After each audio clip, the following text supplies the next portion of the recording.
it's disturbing to see how these pious filmmakers, they promulgate broad and casual accusations that schools in general and educators are grooming children. Correctamundo.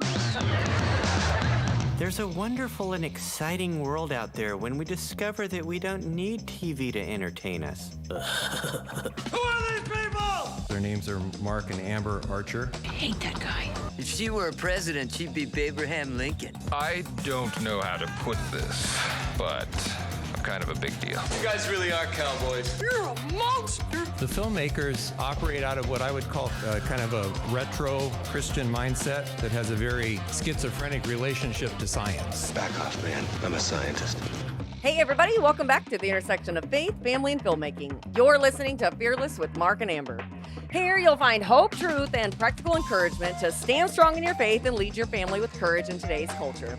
I'm Amber Archer, and joining me is my husband, author, director, speaker, Mark Archer. I'm the guy. This is the guy. This is the guy. I'm the guy. You can learn more about us and our media ministry by visiting fearlessfeatures.org.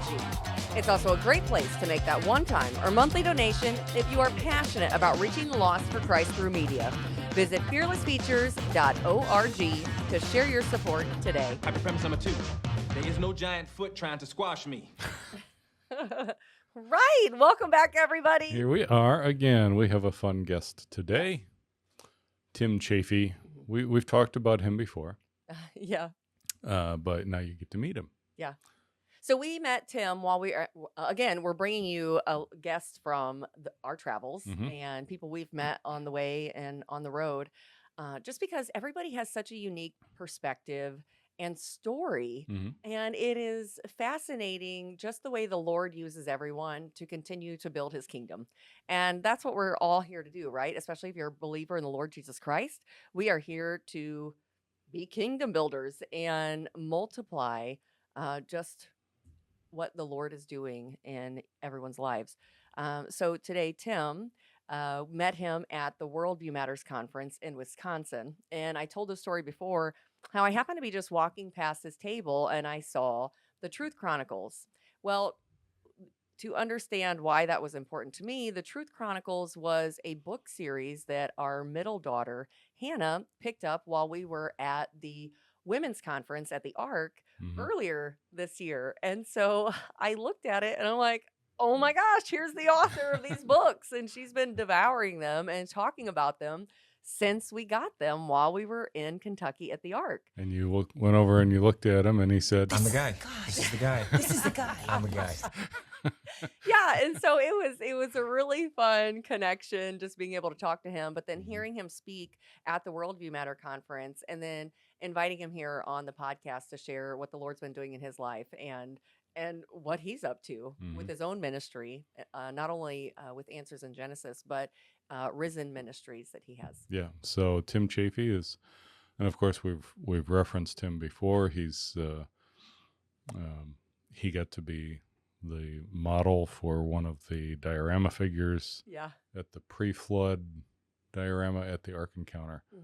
So, and he'll talk a little bit about that too. Yeah, so just a little bit about him. Dr. Tim Chaffey is the manager of content for attractions design and a speaker at the Creation Museum and Ark Encounter. He holds advanced degrees in biblical studies, church history, and theology. He has authored over 24 books and hundreds of articles, and he speaks regularly at the museum, Ark, and churches around the country. He has visited all 50 states and enjoys hiking with his wife, Casey. They have been married for nearly 30 years and have 2 adult children and 1 grandson. He has a new book getting ready to come out, Watch What You Watch, Understanding the Worldviews and Philosophies in Modern Movies. And also he's going to talk about the upcoming project, the Jerusalem model at the Ark Encounter. Awesome. Yeah. So let's talk to Tim. Well, Tim, thank you so much for joining us on the podcast. Thanks for having me. It's great to see you guys again. Yeah. So we met for our listeners and everybody who's tuning in. So we met at the Worldview Matters conference in Green Bay, Wisconsin, and My hometown. Really? Is it really? Yeah, that's right. Yep. So it was so funny because we had just been at the Answers for Women conference, Okay. and while we were there, we went to the Creation Museum, and we always take our girls with us. And our middle daughter, Hannah, we were in the bookstore there, and she picked up the Truth Chronicles series. And while we were in Green Bay, I happened to walk past a table, and there are the book series that our daughter had been just raving over. And I was like, wait a second. So I started putting dots, connecting the dots. Can you just tell people a little bit about yourself, who you are, what you do? And then I'd love to explore, being an author, especially of the series Truth Chronicles. Sure. Yeah, so I'm the manager of content for the attractions design at Answers in Genesis. That means it's a fancy way of saying that I write the signs that you read when you go through the Creation Museum or the Ark Encounter, and also a speaker with the ministry. And so I get to do some pretty amazing things and meet a lot of great people. I work with some amazing people who are so talented at what they do, and I'm just very blessed that way. And before that, I taught Christian high school for 6 years, 5 years of Bible, 1 year of science. I've been a pastor for 3 years and an associate pastor for another 2 years, and always had a heart for reaching young people. And I loved teaching high school. Didn't care for all the extra stuff that goes along with it, dress codes and parent-teacher conferences, but just being in the classroom with the kids and engaged with them, I really, really enjoyed that. And it's one thing I knew I would miss when I moved over to Kentucky to work with Answers in Genesis back in 2010. I thought, well, I'm not going to have that day-to-day interaction anymore with young people. But that's sort of where the Truth Chronicles came out of. When I was teaching Christian high school, we had one of my students was using that style of art, manga, the Japanese style of artwork, and was drawing some of his classmates, and they loved it. And it's such a fun and emotive style of art. You can do so many fun things with it. It's very colorful and eye-catching, and young people really like it. But most of what's out there is not so good when you look at what manga is used for. And I thought, well, why can't this be used for God's glory? And so I ended up writing the Truth Chronicles, which is a time travel action adventure series for junior high, middle school students. My daughter was 11 when I started writing them, and I wanted something for her age that would not just be super cheesy. At the time it was like, if you're a boy, you get Nickelodeon and the slime and everything, and it's just gross or just cheesy, or it's way too childish, or I think it would be too advanced for me. I think there wasn't really that sweet spot where kids that age could read something that's fun and exciting. The characters are likable, but they're also learning, and you're challenging them to think through these issues. And so that's what the Truth Chronicles is meant to be: a time travel action adventure series where they learn how to defend their faith and to share the gospel with their friends, to develop a biblical worldview, and to be able to answer those questions that skeptics have about Scripture. Mm-hmm. Well, and it's so neat because our 13-year-old who just devoured the books as soon as she got them. I mean, she was done with them really quickly, but just the way that she came back and was relaying to us just how this friend was telling a friend about Scripture and the truth. And I was like, this is so amazing. I mean, so well done. Great job. Thank you. And you've written other books. Yeah, quite a few. I feel like I've done a lot of writing. I never dreamed of being a writer. That was not my goal. In fact, in high school, the two classes I hated the most were science and English. And now how ironic. I'm a writer, and I write about scientific topics on a regular basis. And so I say that God has a sense of humor. But yeah, I've written another set of novels called the Remnant Trilogy, which is essentially the backstory for Noah and his family at the Ark Encounter. So it's a historical fiction from the life of Noah before the flood. I've done several nonfiction, including my newest one, and I think that's what we were getting to, is called Watch What You Watch. Yes. And so that just came out at the beginning of the month. About 4 years ago, one of our other speakers at the ministry, Brian Osborne, and we started a show called Tilt Shift on Answers TV. That's the ministry streaming platform. And the goal of that show was to analyze the worldviews and the philosophies in Hollywood movies. So we're not just telling people, hey, we really like this movie, go check it out, thumbs up, or this movie was terrible, don't ever watch that. It wasn't to just criticize or glorify something. It was to think critically about what you're watching. And when they do a good job with something, oftentimes Hollywood films will do a great job portraying courage or loyalty or honor, and those we can call out those things, say, hey, great job. Yeah. But they're also doing all sorts of other things, where it's perversion or a lot of spiritual darkness or all sorts of other traits that really we shouldn't be promoting. But it's not just the things that are very obvious and that get called out it's rated PG-13 because of sex, drugs, and violence or something like that. It's not that. It's even though those are problematic, it's the philosophies that are just thrown in there really quick or that are very subtle, that a lot of times people, when they watch things, will kind of disengage. They'll turn off their minds, and then they're still taking those things in, and they're being influenced without even realizing it. Yeah. Go ahead. I have some questions on that, but I'll come back to it. Well, it was interesting when you were talking about it, because what was it? The name of the book was Watch What You Watch. Watch What You Watch. Well, because it's the same kind of thing when we made the Mind Polluters, talking about the graphic sex ed in the schools and the curriculums and just seeing what kids are being exposed to. And that's why I love what you guys are doing, especially because we don't always think about how it's shaping our worldview, right? We sit down and it's entertainment purposes and it's by way of books. Like every aspect of media is really planting different seeds and teaching us and training us in different ways that we don't even necessarily recognize. No, it's very true. Everybody has a message to share, and you'll see those messages coming. If you're paying attention, you'll see it coming through loud and clear in these films. Especially the last 10 years or so, it's been very obvious. They're not even good at it anymore. Where it used to be, the message would be put in there real subtle, and sometimes it was really hard to pick up. But in the last 10 years, with the rise of all the wokeism and everything, it's been so in your face that it's kind of easy to call out some of those things. But there's still people who are more adept at putting it in there in a subtle way. And so, yeah, when we say watch what you watch, it kind of has a double meaning. Like, we're not saying don't ever watch anything. We might have some Christians who would lean toward that approach, but we think it's important to engage culture. So yes, be careful in what it is that you do watch. There's certain things that right away should be off limits for you. And then when whatever you do decide to watch it carefully.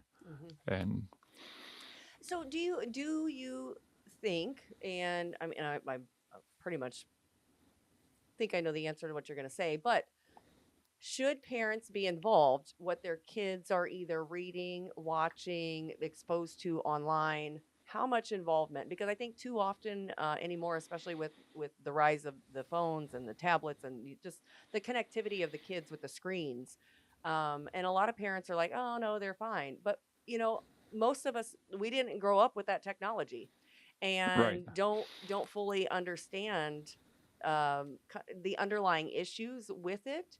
What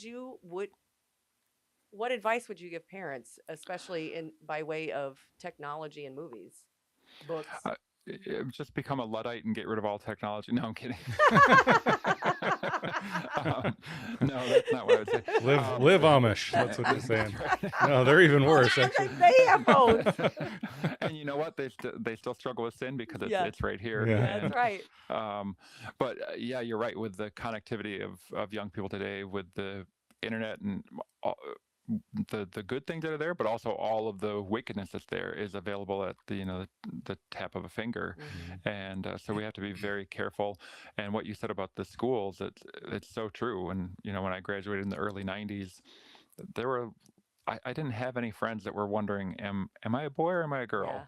Was I in the wrong, those things that are being foisted upon young people today, and then being reinforced. And of course, you get these algorithms in the YouTube. You watch one video, and suddenly it's like, oh, you want 50 more just like this? And so they just get this echo chamber, and this constant feedback loop where they're hearing the same message over and over and over again. And so, yeah, you have to be very careful with that. I think the advice I would have is similar to what we talk about in the book, is that we want people to to have the tools to learn to discern, what is good and what is bad, what is pure, what is evil. And so one thing that we've had great success with the show is we have a lot of parents who thank us because they'll say, our teens love watching this with us, or our young people, our kids love watching this show with us. You guys, you make it fun, but they're also learning so much. And then they're doing the same thing when we pick out a movie to watch. They're catching these things. They're saying, hey, stop, pause right there, because this is, they're picking up on it, and it's great. And so that's what the book is trying to help people understand as well, is that it goes through several different themes that are covered in movies and how to discern those things. Yeah. It's interesting because this is something, of course, because of what we do. And over the years of working in film and television, and, we tell people really what we do at Fearless Features. When we first started, we said we're a filmmaking ministry, but we've realized that we're really a Christian worldview ministry using cinema to talk about things from a Christian worldview and to help people reframe through a proper lens. There are so many people that, and I've seen both sides of this. There's a lot of people that they kind of assume that there's this overarching cabal that controls everyone and everything that comes out of the film and television industry, right? Right. That's not true. That's not. There's a lot of content that initially is conceived and written by people that are cloning what they've seen other people do. And so, which is why as soon as Jurassic Park came out, then you saw, 25 other films about dinosaurs, right? Then so same thing when the Matrix didn't have the special effects that Jurassic right, Park, right. Unfortunately. And you'll see it, when the Matrix came out, that was a groundbreaking film with its effects, and suddenly there were a bunch of other films doing that same effect, right? Yeah, and Star Wars did Star that. Wars Oh did yeah, Late 70s, early 80s. It was just a sci-fi boom, and of course none of them looked as good. Yeah. But And so, but a lot of people don't realize that the content creators, a lot of times, even they don't realize, because they're products of the worldview that's been instilled into them. So they're espousing a worldview subconsciously, and it's just kind of, well, that's how they talk, that's how they think, and so that's how their scripts come out. And they don't realize it. Now, some of them definitely do. They know full well what they're doing. And like you said, over the past 10 years or so, it has been obvious how what Kathleen Kennedy managed to do to Star Wars is just staggering, how she has drilled that into the ground. my blood pressure just went way high. This is not the way. I'm going to give you two examples. One, a negative, one where it's very much in your face, is what I think the worst movie ever made, or my most hated movie, is The Last Jedi. Because the messaging is so much in your face, let the past die, kill it if you have to. It's so postmodern. Everything about it is postmodern. Take what is noble and good and trash it, and get anything that's good, just destroy it. Anything that is bad, make it gray. And it's a terrible movie in so many ways. Visually, there's some good things, and the score is fine, but the messaging's terrible. But another one, when you're talking about the worldviews, there's a movie about 5 years ago called Free Guy with Ryan Reynolds. And he's a video game character, like a non-playable character in this video game that started off as this peaceful, perfect world that you could walk around in, but it was sold out to a big tech company that turned it into like a Grand Theft Auto where there's shooting and robbing and all sorts of stuff. And he's just this guy who he's just a character in the game, and he has the set lines that he's supposed to do. But one day he starts to question that, and he picks up these pair of sunglasses that the players actually wear.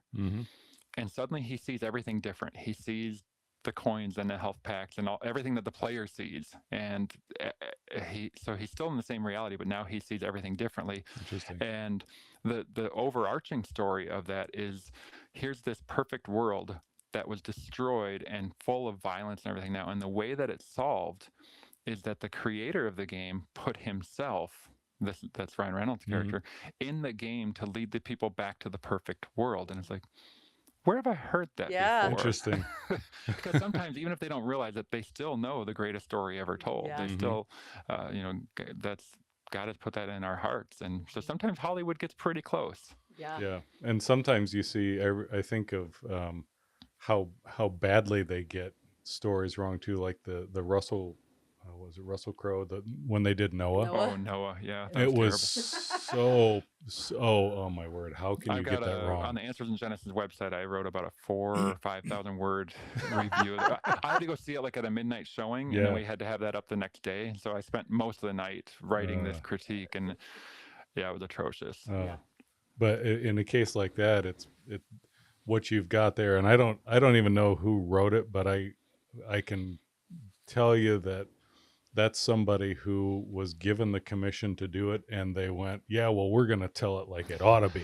I think it was Darren Aronofsky took it from, I think there was a French comic book or something, but he twisted it. It's essentially, that's a great example of what is that, Isaiah 5:20, woe to those who put light for darkness and darkness for light. Everything in that movie, anything godly is turned into the wicked. Anything wicked is made good. Yeah. It's so twisted. Well, on a lighter note, so I was so interested and fascinated just because you're the content director there at the Answers, and there's the New Jerusalem that's getting ready, and you're writing all the content for that. And so can you tell people what's coming to the attraction? And I mean, just, I don't know. I think it's so cool because when we went, we bought the book that has all of the signs and all the pictures of all the exhibits, because there's so much that you miss and you can't see it all like in one day. And we were like trying to pack 2 exhibits in one day. And so we're like, let's just get the book so we can take it home and enjoy it. And even, I mean, it's coffee table material now, and people come over and they sit and they look at it, and so Tim, we're reading all your stuff over and over again. So tell us about the New Jerusalem. So that's our next big project down at the Ark Encounter. Is we are building a huge model of first century Jerusalem, so from AD 33. So it's going to be set about 7 weeks after Jesus' crucifixion, so 2 days before Pentecost is where we're putting it. And it will be, I'm quite certain it'll be my favorite exhibit that I've ever been a part of. We're going to have so much content dealing with the Bible, with history, with archaeology. You'll get to engage with about 100 characters who, that are in the model, and learn about the culture and the history through their eyes. So if you're right-brained, you might enjoy learning that way. If you're left-brained and you want just the facts, you're going to be able to interact with the monitors that way. But the model itself is going to be, it's so impressive. If you think 38 feet by 53 feet, 1/100 scale. So it'll be the most detailed, by far, the most up-to-date archaeologically model of its kind anywhere in the world. And we've got 40,000 plants, trees, bushes, shrubs, all of the species that grew in Jerusalem at that time, built to scale, all handmade by one of our artists. She's just doing a tremendous job with it. And our team's goal is that when people go there, because it's at the Ark Encounter property, we want them to go in and see the model and just be so blown away that they go home and they tell people, you got to go see this model. It's incredible. I learned so much about the New Testament, about the Bible, about Jesus' life and ministry. And oh yeah, did I forget to mention they have an ark too?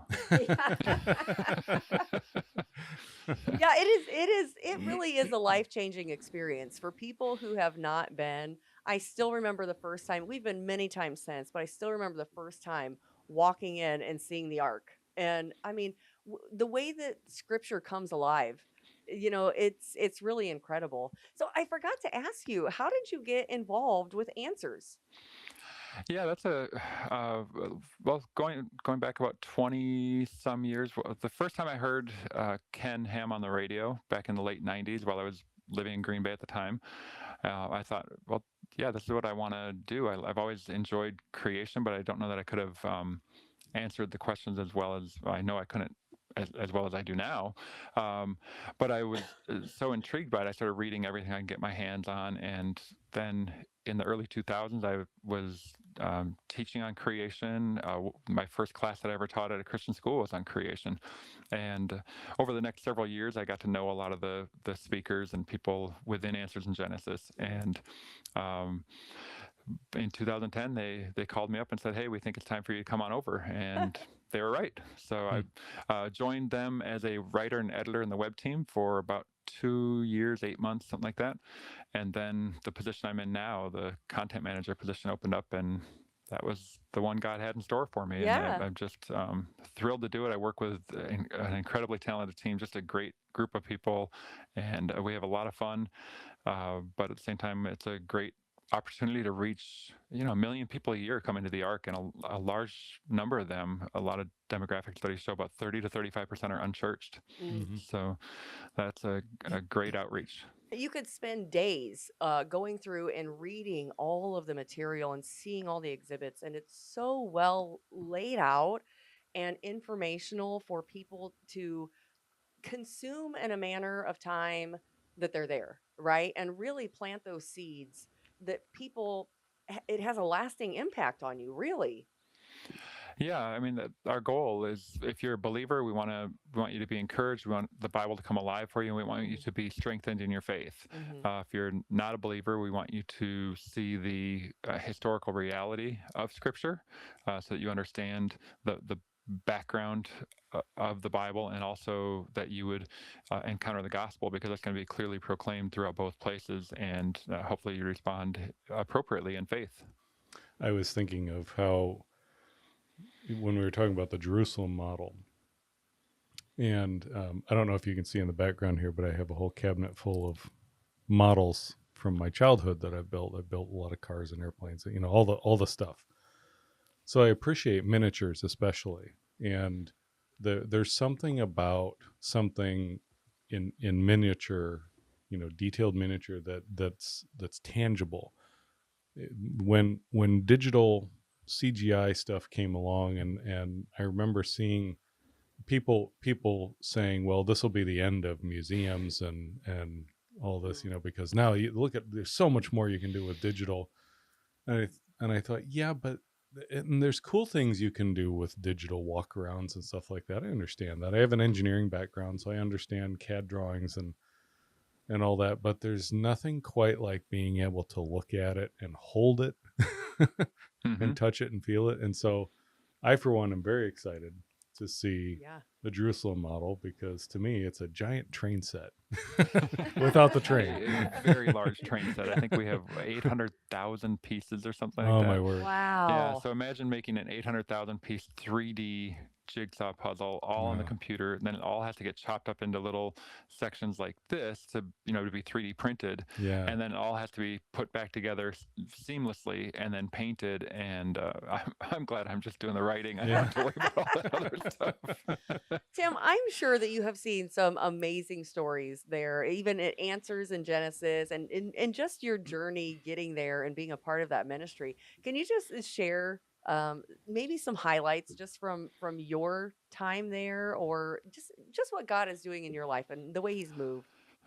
Sure. Yeah, actually, I gave a presentation yesterday down at the Ark, and there were 3 young people that came up to me afterwards. I'm pretty sure they were siblings, 2 sisters and a younger brother, and all 3 of them took in turn, thanked me and asked me a question. They told me that helped them so much that the Bible made a lot more sense to them now. The brother said that he had just gotten saved a few months ago and didn't quite know where to start with, how he should read the Bible or how to learn more, and so it was so encouraging to be able to in a very short amount of time, make an impact on their lives. I've seen shortly after we opened, I remember walking out of the gift shop of the Ark, and there was a guy who saw the badge around my neck, and he said, "Oh, you work here?" And I said, "Yeah." And he said, "Do you see those 3 people, the 2 women and the young man there walking toward the restaurant?" And I said, "Yep." And he said, "Well, that young man's my son-in-law. He just gave his life to the Lord while we were in the Ark." And I was, praise God. And I said, "Well," I said, "What was it?" And he said, "What was your writing?" No, he didn't say that.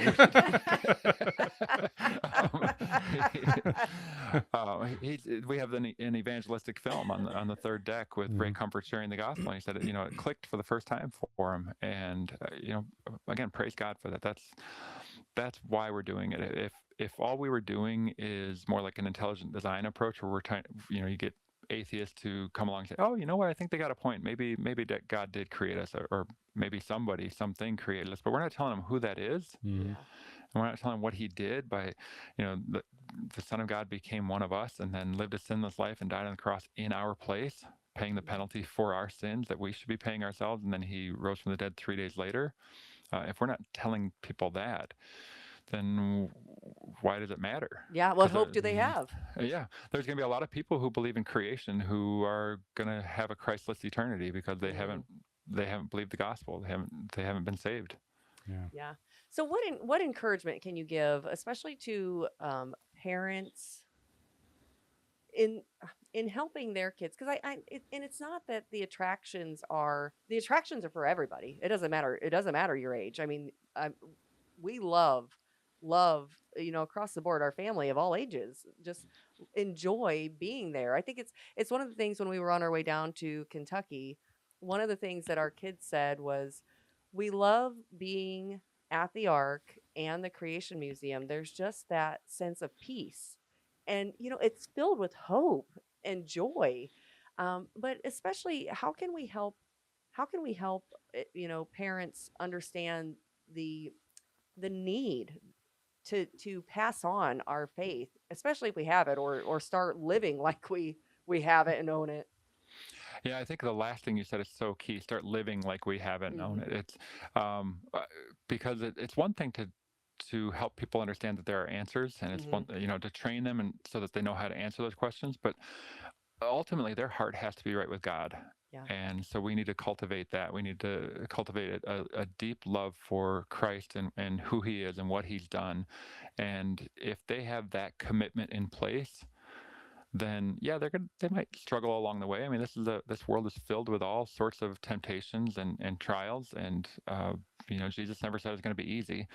But if we have that squared away, if we know beyond any shadow of a doubt that Jesus died on the cross for our sins and rose from the dead, and we're placing our faith in him, then the rest of those things will fall into place. But I think it is really important to prepare young people for what's out there. When the newest exhibit that we just opened up is called Radiance. That's at the Creation Museum, and it's dealing with the identity issue. And it's the first exhibit that we've geared for like a 12-year-old audience rather than high school on up, because we know they're the ones who are dealing with those sorts of things. They're being inundated with it. And when I've asked young people after they get out of there what they learned, and when they get out of there, it makes it sound like they couldn't wait to leave. When they when they exit the exhibit, what they thought. I had a couple of them tell me already. I learned that if I find my identity in who God says I am and who Jesus is, then all these other things will make sense and perfect. Because if you're looking to your interests, you're looking toward your desires to define who you are, and all these other things are what the world's telling you that you can define your own identity, you're always going to struggle. You're always going to be longing to find out who you really are. Well, who are you? You're a human being made in the image of God, and he made you male or female.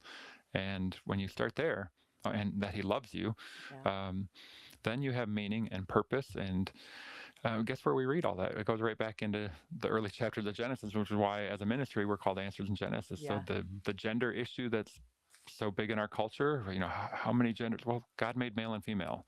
And what's marriage? Well, God said, for this reason, man shall leave his father and mother, be joined to his wife, and the two shall be one flesh. It's husband and wife for life. And so the answers to so many of those big issues in our culture go right back to the first few chapters of the Bible. Yeah. Oh, well, I am so excited. Did you have something else? Well, before we go, I have one burning question. Oh, go ahead. So you have to tell people about being the guy with the spear. I thought you were going to ask who my hairstylist was. I don't know if you're able to drop in a picture and post or something like that. We will. Okay. Yeah, if you're going through the Ark Encounter, you'll see me in a few places. I have a video on deck 3 of the Ark where I'm dressed like a barista, talking about the reliability of New Testament manuscripts. But on deck 2, there's an exhibit called The Pre-Flood World, and we're showing what that world may have been like right before the flood. It was a pretty bad place, and now we had to be careful how we do it, because if we make it too bad, we're going to offend every single person who comes through. But if it's not bad enough, then why did God judge these people? They don't seem that bad. But it was an incredibly wicked world. And so there's a diorama showing like a large arena where people are being killed, and I happen to be this very large fellow. The Bible talks about how there were giants on the earth in those days. That's Genesis 6:4, and so they wanted me to play the giant. Well, I'm 6'8". That makes sense, I guess. And so you can say hi to my mini me, not so mini me, in the in the Ark, and I'll get people who I don't even know who are at the Ark, but friends from the past. They'll go there without telling me. They'll snap a little picture and send it. Guess where I'm at? And I was like, well, you should have told me. Yeah. Oh, that's so awesome. Yeah. So you are in fact the secret descendant of the Nephilim. We get it, so it's fine. No, I'm not. No, nope. I don't want to offend my dad. Oh, Tim. Well, Tim, is there anything else that you'd like to share with our listeners and viewers?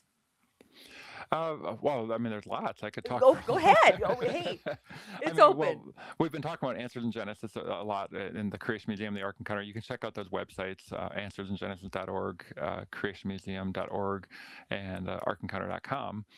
So you can learn more about each of those places at those websites, and then come and check out the attractions. I've got my own ministry that I do on the side and do some speaking and some writing.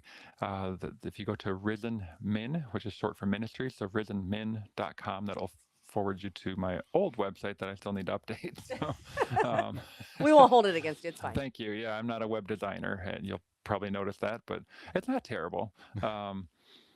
That's not the highest compliment. That's terrible. But here's the other thing I would say is that you asked the question earlier about just a few minutes ago, we talked about what encouragement. Yeah. This world will do everything it can to steal the hearts and minds of young people, and it's a dangerous place, and so we can't let our guard down. We don't have to live in fear. We don't have to worry all the time, because he who is in us is greater than he who's in the world. Amen. But we do need to prepare them, and I think so much of that is in the way that we live and the way that we love one another. I mean, Jesus said, if all men will know you are my disciples if you argue about every single fine point of theology in front of the whole world to see, right? No, that's not what he said. It's if you have love for one another, and we don't always do a great job of that in the church, and so I think if we can demonstrate that at home, for the kids to see, or for grandkids, and if we demonstrate that in the church, then the young people will have a sense of belonging. They know that there is a safe place for them, where there is community, rather than looking for that elsewhere in the empty promises of certain movements and other things where they think that there's a lot of unity and there's a lot of acceptance, when ultimately it's a pipe dream. Yeah. And that sin will lead them down a path that nobody wants to go. Yeah. Well, that's amazing. I mean, it's amazing. Well, you said you've been preaching. Are you still preaching? So I fill pulpits, or I will go speaking on the side. In fact, after the conference that we were at last month, I spoke at a church. No, that was beginning of this month. Yeah, it was just earlier. Yeah, I know. Just a few weeks ago. Time. I've lost all concept of time now. I spoke at a church that Sunday in Green Bay, and then the previous Sunday in southwestern Wisconsin. So when I get a chance to go out and speak, my wife and I will usually plan vacations around that. Hey, there's a national park in this area. Let's go hiking, and on Sunday I'll speak at this church. And so. Oh, that's amazing. Well, brother, we thank you for everything that you're doing. You're doing amazing, amazing work, and it was such a pleasure to meet you while we were in Wisconsin. And I mean, Hannah has a request though. Our super reader here, she said, could you ask him if he could make mermaid series? And I said, Hannah. I don't know if I should confess this, but my wife probably wouldn't let me do that, because when we met, I had a crush on Little Mermaids. So. There you have it. It is done deal. It is not going to happen. I told her, I said, he's probably going to tell you, you should write those if those are what's, on your heart. That's right.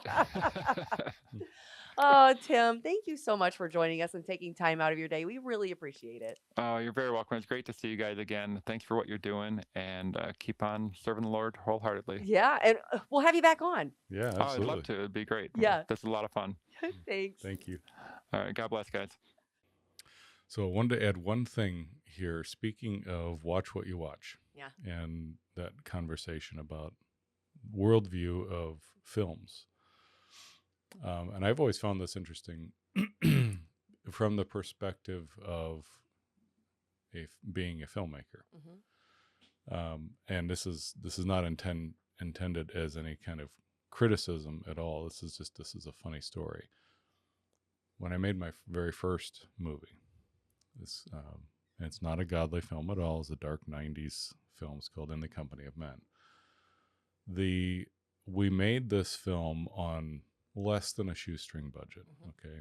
And this was pre-digital, so we were shooting film. And the reason that matters is because, you'll understand here in a second, the reason that matters is because, number one, it was more of a big deal to have done a film because it took a certain, there was a certain skill set and that it took to really make a movie with film, okay?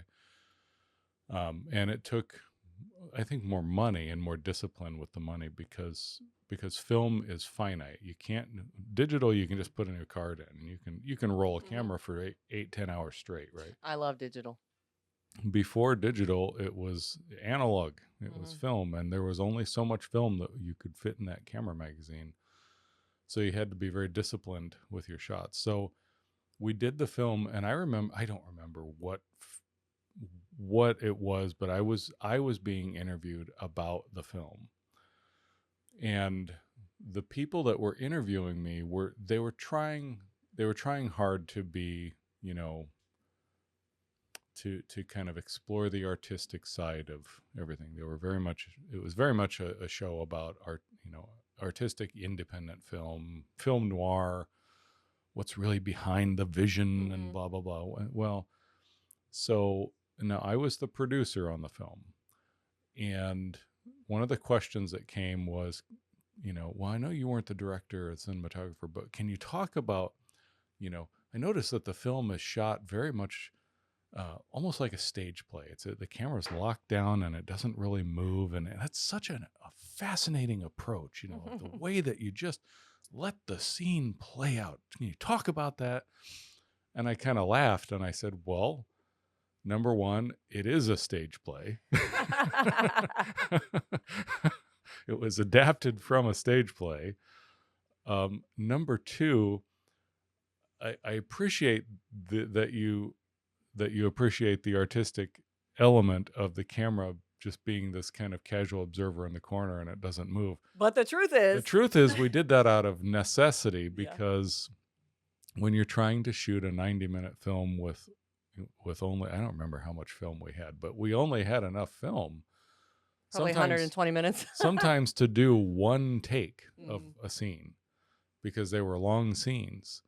And so if you only can do one take, then what you want to do is rehearse the actors really well and then eliminate any possibility of camera issues. So how you do that, you stick the camera in the corner, lock it down, set the focus, and don't touch it. And get the scene. Just get the scene. Right?